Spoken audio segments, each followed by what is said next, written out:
From the Alex Trebek stage at Sony Picture Studios, this is Inside Jeopardy! Hello and welcome back to Inside Jeopardy, your exclusive and official podcast destination for all things happening in the world of Jeopardy! I'm Sarah Foss, and today I'm joined by 21-game Jeopardy super champion Chris Pannulo. Chris, welcome to the pod. It is wonderful to be here. Thank you for that exceptional introduction. What's it like to hear that? Does it ever get old? 21-game champion? That's probably the first time I've heard it since you announced it to me in our last discussion after my last game, but it feels good every single time I hear it. I don't hear it too much at home. Heather's not often just bandying it about. Usually it's me that's saying it to Heather. Say, hey, 21-game champion here. A little respect. Just a little. I need a little bit. So what's life been like since you left the Alex Trebek stage? Life has been very much back to normal. Like same job, same house, same Heather, same lentils, same routine. Oh, good. I'm glad Lentils is still Yeah, doing she's still with us. She's 11, so she's an old rabbit. Just does a lot of sleeping, so I envy her. But yeah, people talk about how they get recognized after their game, and that hasn't been my experience that much. I've been recognized in the year since I taped just about 6 times in public, which is That's it? Yeah, only 6 times. So I think maybe because I look kind of like everyone else in New Jersey, I sort of blend in. I'm usually wearing cargo shorts and a t-shirt and not what I'm wearing on the Jeopardy stage. So it's good. Everyone who's approached me has been super considerate and polite and complimentary. So the little brushes of fame that I do get have been nice. The 6 occurrences have been The good 6 ones. brushes with fame, yeah. Do they like to quiz you in those 6 times? I know Ken would always talk about, people would practically come out of the woods when he'd be at a lake to be quizzing him on some, perfect trivia question. They have not. They usually ask first if I'm the guy from Jeopardy! And then they just say, congratulations. It was a lot of fun to watch. Thank you for representing New Jersey. I guess you have to get to the 70-game mark before they start quizzing you on things. So yeah.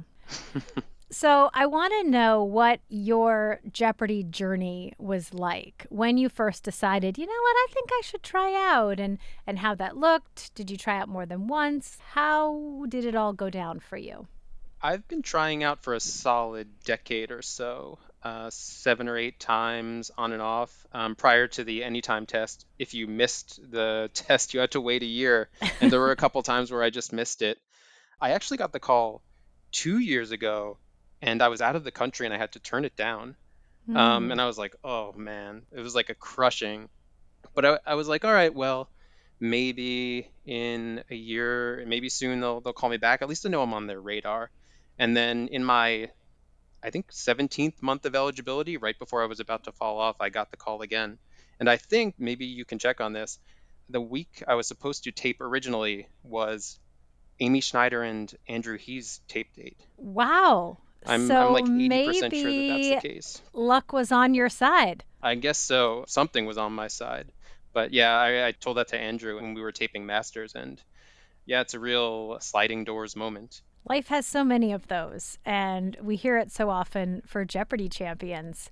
I talked about back when James Holzhauer was playing, and you probably know if there's another person with the same first name as you, they have the option of going by a nickname or coming back and playing at a different time.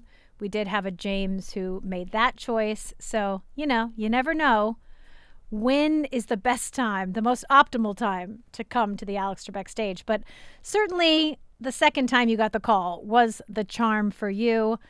When you first arrived and, you go onto the stage for the first time, what were you thinking? What was going through your mind? Well, that entire day, I was watching David Sibley just mow down all of his opponents. And for the last game, there were 3 of us there. And 2 of us would have to play David, and 1 would get to go back to the hotel and rest and eat breakfast and then come back. And hopefully David would not be there. And fortunately or unfortunately, I guess fortunately in hindsight, I got the call and I had to go up against David. And by the skin of my teeth, I managed to pull out a runaway and was very fortunate to win against 2 really good opponents in David and Pam. And then I was off to the races. And that is hard to play your first game in that 5th game because, like you mentioned, 1, it's a long day. You've been there for hours. And then 2, you can't help but get in your head when you're watching a champion kind of get into their streak, get their rhythm on the buzzer, and you're thinking, I don't want to come in right now. They're hot. I haven't played yet. But yet you pulled off a runaway. So that had to feel, not that that moment of becoming a Jeopardy champion for the first time isn't excellent on its own, but the way that it happened for you had to be particularly rewarding. Yeah, it was incredible. And Heather, I've been with Heather for 12 years, and she said, after I called her, we had a video call, that it was the happiest she's ever seen me. And so I think that's saying a lot. Just such an endorphin release after that game, just waiting all day and waiting and waiting. And then you have 20 minutes to, your entire life has been leading to this moment, and it actually worked out. And man, what a dream. Well, I love that you said that Heather said it was the happiest she's ever seen you, because if there's one thing we learned about you over your run is that you didn't show a lot of emotion. You told me you were having fun, but I didn't necessarily know that if you didn't tell me. Yeah, I think after my second game, Megan, one of the contestant producers, came up to me and she's like, we read your application. We know you're really funny. It's okay if you want to show that. And I was thinking, oh man, I must really be coming across as standoffish on camera if she has to say that to me. So I tried to loosen up a little bit. It's tough, because you're trying to compete and you're trying to be in that moment and just focus on the board, and then you're inside your head. And there are so many things to think about that cracking jokes and being convivial is like fifth or sixth on the list. So I wouldn't change anything if I could, except for maybe winning a few more games. Well, there's that. But you did end up, our biggest champion of season 39. We had come off of season 38. Everyone wonders, what was in the water for season 38? So many of these ultra super champions. And then, at the start of the season, you come along and it really feels like it's going to be more of the same. But as we would come to know for the rest of season 39, you really were our biggest champion. Yeah, it's a strange world to live in where winning 21 games was sort of seen as normal and the continuation of normal. But I think maybe we're sliding back into the pre-season 38 world where winning 10 games is really, really hard. And even winning 5, there's a reason that the threshold for the Tournament of Champions is 5 games, because it's incredibly difficult to go up against 10 people and to beat them all in a row, and being able to manage all of the different boards and stay confident on the buzzer, be on your feet for 8 hours. It's incredibly difficult. At the end of each day, I was completely spent. And then I didn't sleep well either. So back to the studio the next day. And yeah, 20 games is incredible, but 5 games is also incredible. I think just what you said, it really said a lot about just how hard it is to excel at this game, and all the circumstances. So many things have to kind of come into play for a run to get strung together. And not that it's luck, I'm not saying that, but just there are a lot of moments that have to kind of work out, whether it's a daily double, knowledge in a final Jeopardy, competition. There's just so many variables that go into each and every Jeopardy game. So you leave us after your 11th game. We're going to take a little break. You head out on August 10th. Obviously, your shows hadn't aired yet, but then we tape Second Chance and we tape the Tournament of Champions, and you're basically home for 2 months, which really never happens. We always talk about Jeopardy production time and Jeopardy air time. To have that big of a gap, it's unusual. And it's so unusual that it's very rare for a contestant, other than Ken Jennings, to see their episodes start airing while they are set to return to play. Talk me through what that parallel universe was like for you. It was very strange, because most people, when their games start airing, they know how it ends. So I wasn't sure how to act with my friends, because I could have been an 11-game champion, or I could have been a 12-game champion, or I could have been a 50-game champion. I knew it was going to be good regardless. 11 games had far exceeded my expectations, but it was very strange. One benefit I did have was being able to see how I had played. I was able to sort of fine-tune a bit of my strategy and see, I might not be quite as good as James Holzhauer, but I can play a similar system and I can make some adjustments and be a little bit better. I had that going for me. I was able to maybe make a few little adjustments and improve my game, which most people do not get to do. Yeah, that's interesting. And what had been your process from when you got the call to when you first appeared? What was your preparation? Did you go into heavy prep mode, or did you just kind of trust you knew what you knew? What did that look like for you? I was pretty heavy into flashcards for the majority of the 18 months I was on the list. And when I got the call, I just like dove into it fully, just a couple of hours a day. I was having trouble sleeping because I was so excited for it. So I'd wake up at 4 a.m. and just lying in bed, go over flashcards for a couple of hours. And that insomnia, I think, probably ended up being a little bit beneficial, even if it took a year or two off of my life. Now, did Heather ever help you with the flashcards and studying, or was that kind of something you did on your own? No, I just let her sleep. It's something that I would do it on my own. I would take a walk and just sit on a bench, or I would do it at the gym. Just anytime I had, a few minutes. It wasn't all like, with the exception of when I couldn't sleep. It was just like sort of piecemeal. Anytime I could get a couple of minutes, I would do it, and I did not want to bother Heather with it. That's a nice partner. Yeah. That's probably a good thing for your relationship. Now, you had alluded that you were a former poker player, and that is a profession that has come up in a lot of our, in a lot, I won't say a lot, but in more than one of our great champions. What do you attribute that to? Or is there something that, some connective tissue to being good at poker and good at Jeopardy? I just think that it allows you to think strategically about the game a little bit more. It's not just answers and questions, it's also where do you attack the board? How much do you bet?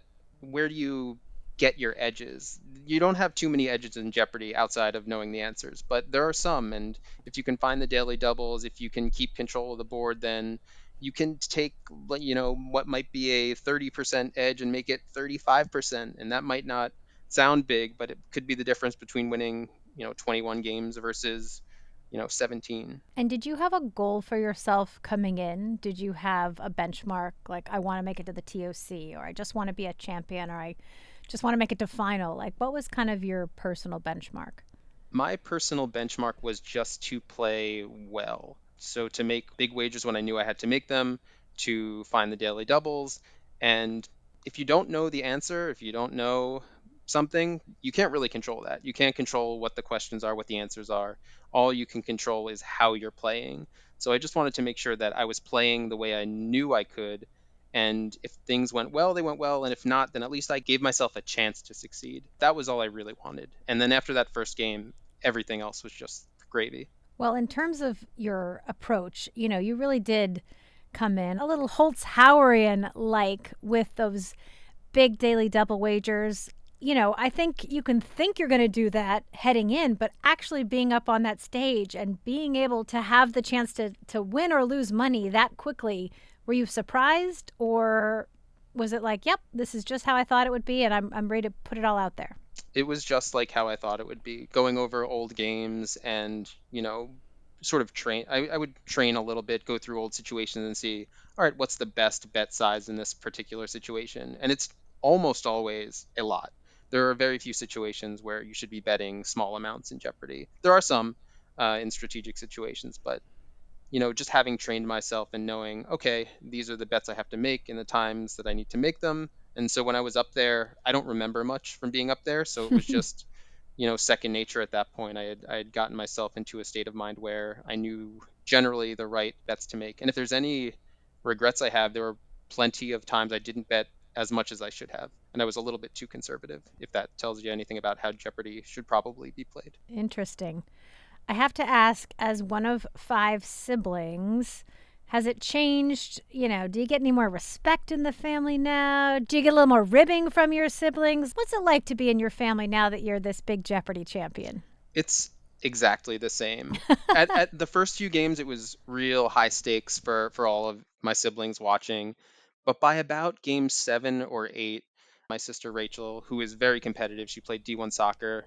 She was, super, super nervous for the first few games. She was like, I feel bad for some of these opponents. She's like, I'm not rooting against you, but everyone out there is playing and they all deserve their chance too. So my siblings they're very nice people and they're very supportive of me, but even they were tired of me after like 7 or 8 games. Oh my goodness. What would it have been like if you were Ken Jennings? They would have been turning off the television, I guess. would have been disowned at that point. All right. Well, good thing you only went 21. Yeah. Often in your wagers, you would use Heather's birthday. We came to learn that February 21st was Heather's birthday. 221 came up a lot in your wagering and scoring.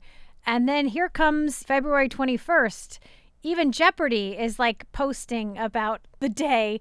What was it like for Heather to celebrate a birthday that had, probably been recognized by you in the past, but maybe not to this level? I have to know what that first celebration was like. It was really nice. It was nice to see that post from Jeopardy and the social media people, and she really got a kick out of it. She got messages from her friends and family who were pointing it out, and it's really nice for Jeopardy to have done that, and she really enjoyed it and got to celebrate a nice birthday with thousands of people who do not know her personally. For those of you who didn't see it, there was a picture of Chris and it said Happy 221, and it said somewhere in Ocean City, New Jersey, a bunny named Lentils and a boy named Chris are celebrating the best day of the year. So that was funny.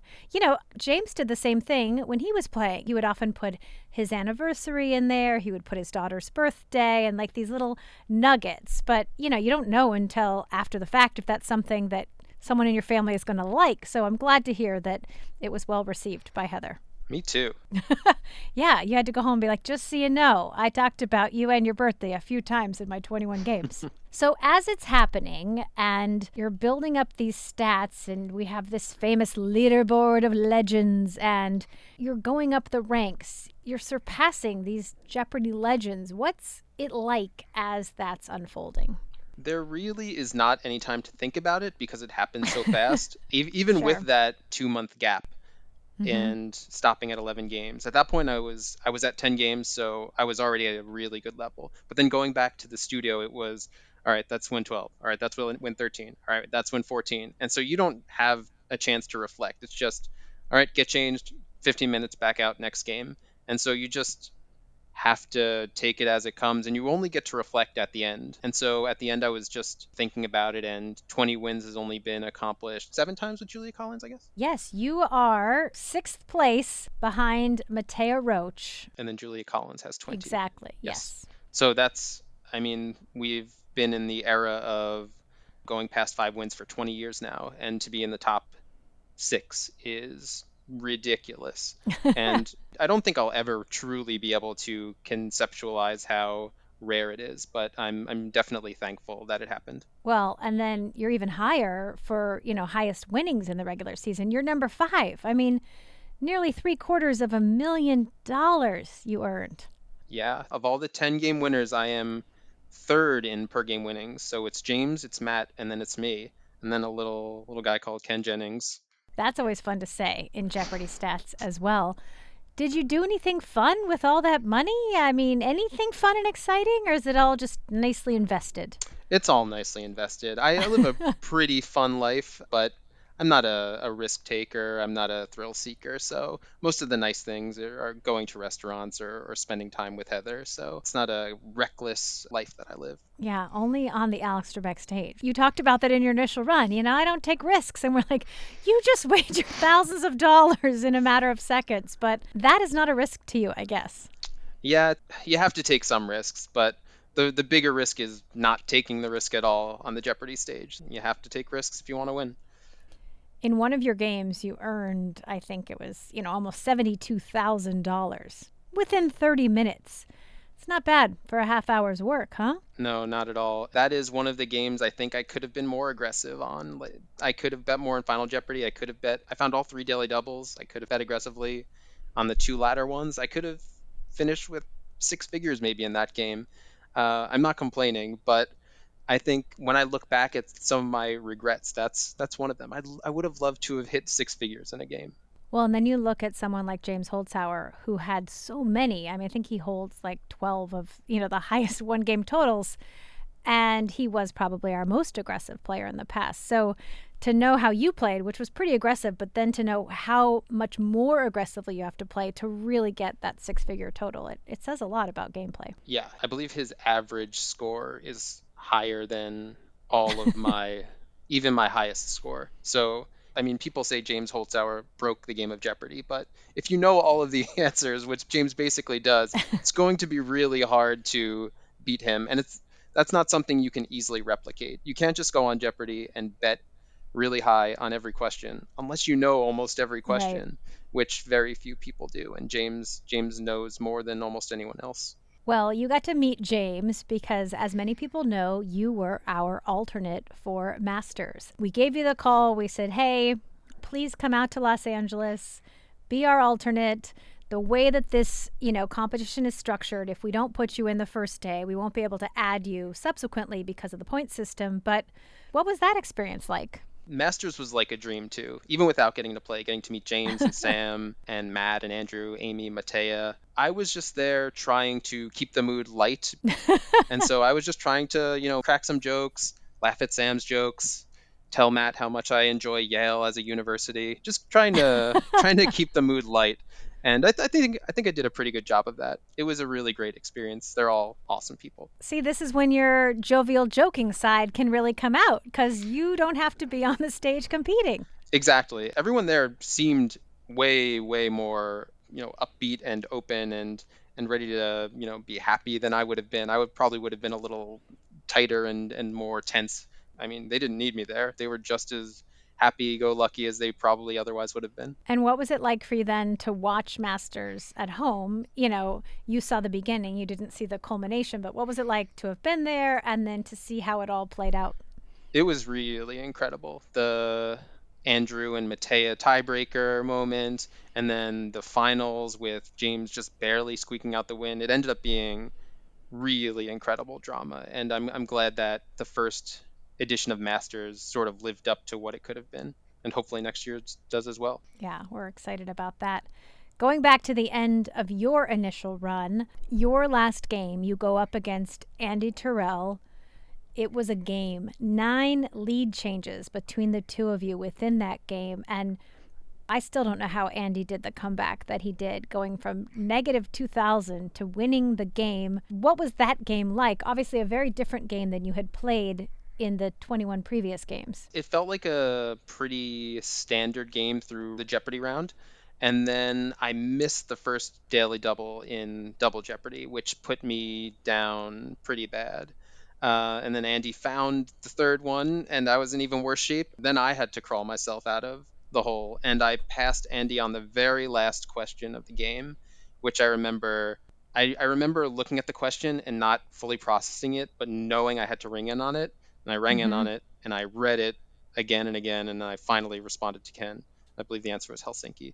And I got it, and I was like, all right, great. And then I didn't really take into account the fact that I needed to get Final Jeopardy right as well, which I did not.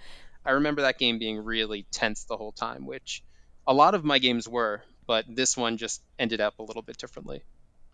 Well, and I think James, once again, pointing out that you both ended your run with a Shakespeare category. James had wagered $13.99 in his game. You had ended with $13.99. The similarities, they just don't stop. No, just keep them coming. Hopefully I win my Tournament of Champions and Masters just like James did. There you go. Well, that is what's next. So you leave us on that day, but you're coming back. And what's that like for a contestant? Obviously once you secure that 5th game, this isn't going to be your last chance on the Alex Trebek stage. What's it like knowing you have a guaranteed invitation back? I mean, I was thrilled just to be able to go to the studio once for a single tape day and play in a single episode. But now I've had 22 games over 6 tape days, and then going back for Masters. Every time I go out there, it's sort of like a childhood dream re-accomplished and relived. Knowing that I get to go back again is really just, again, it's a dream come true. And I know it'll be harder this time because everyone out there for the Tournament of Champions is really, really good. And I am looking forward to the challenge. It was actually Ben Chan who brought up to us, we may not have as many of these super champions in the mix, but if you look at our stats, many would say are better than a lot of the competition in last year's Tournament of Champions. So you've got some tough competition to face. Is there anyone in particular that you are nervous about or anything that you're going to do differently in your strategy of preparing? I think there are maybe some incremental improvements I can make, and I'll hopefully make those. But like Ben said, everyone there is really good, and a lot of people probably could have won 10 games or more this year. When you think about how they lost, Troy ran into Jake Deruta, who's really, really good.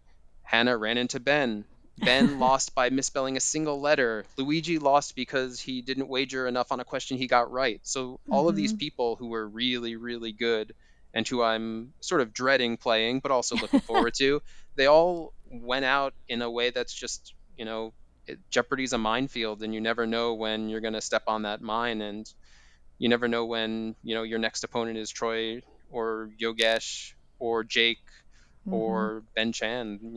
There's always another potential super champion waiting for you. Well, last year in the Tournament of Champions, we unveiled the new format, and we plan to follow that through with the finals this year, where it's not that 2-game total point affair. You have the first to 3 wins. How do you feel about that format? Do you think that's going to give you an advantage if you make it to the finals? I think so. I think it depends on who I play. Sure. But I like the format for a couple of reasons. I think it does take out a little bit of the variance, so I think the best person will win more often. And I think it also helps to have America get to meet the contestants a little bit better. I think the reason that America was able to fall in love with Amy, and especially Andrew and Sam, because Amy had had a long run, but Hmm. they got to see Andrew and Sam for an additional 6 games, and really get to see their personalities a little bit more. And I think that, Jeopardy, for as much as it is a quiz game, people also sort of fall in love with the personalities as well.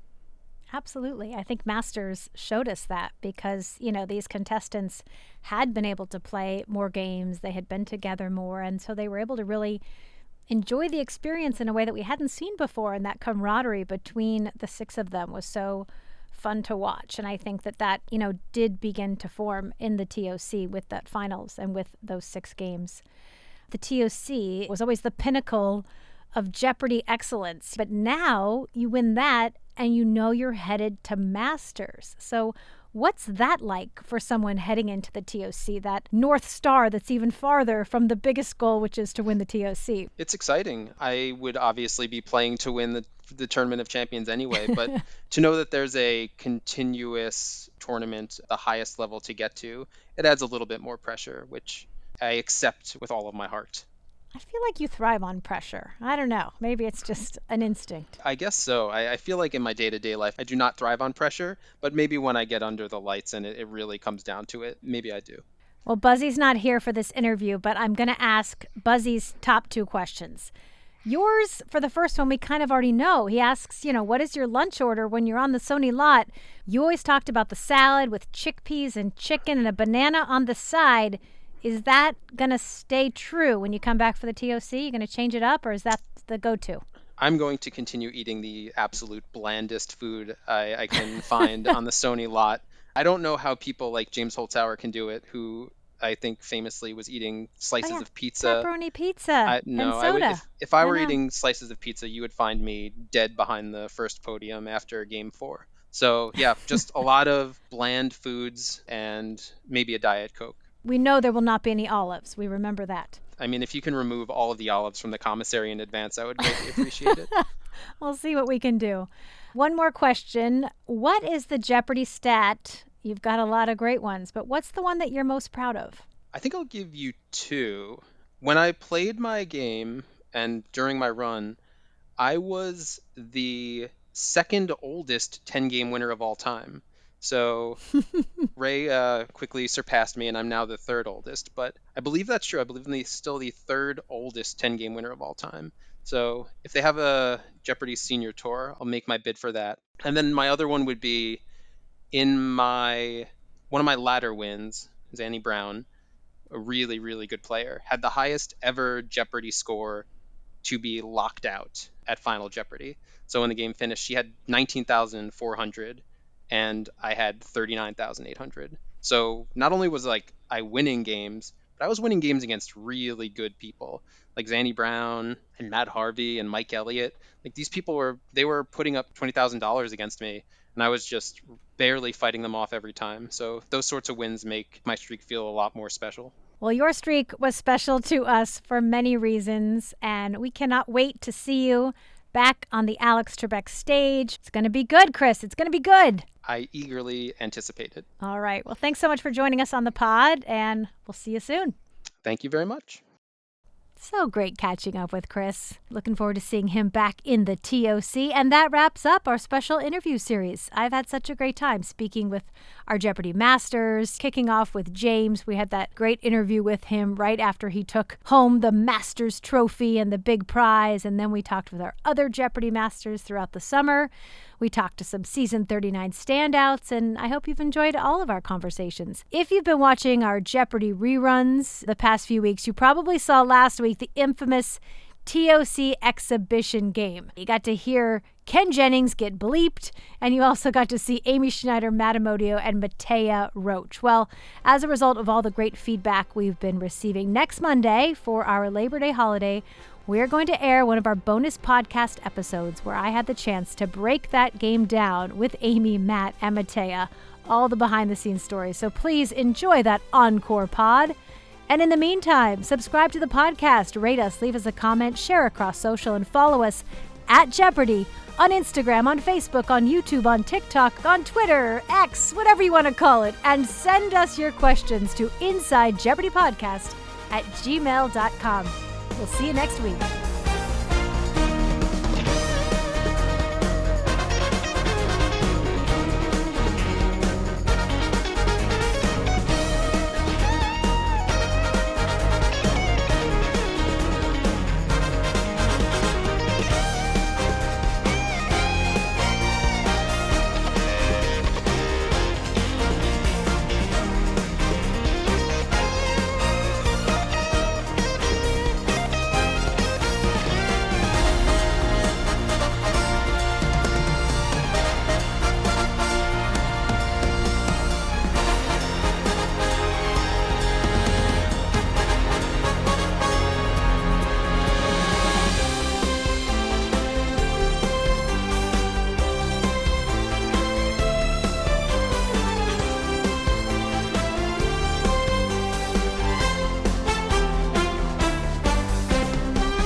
Hey, Ken, what's that thing the kids say? You mean smash the like, subscribe, and bell button so you'll be the first to know when we upload more great videos? Yeah, that's it. Do that.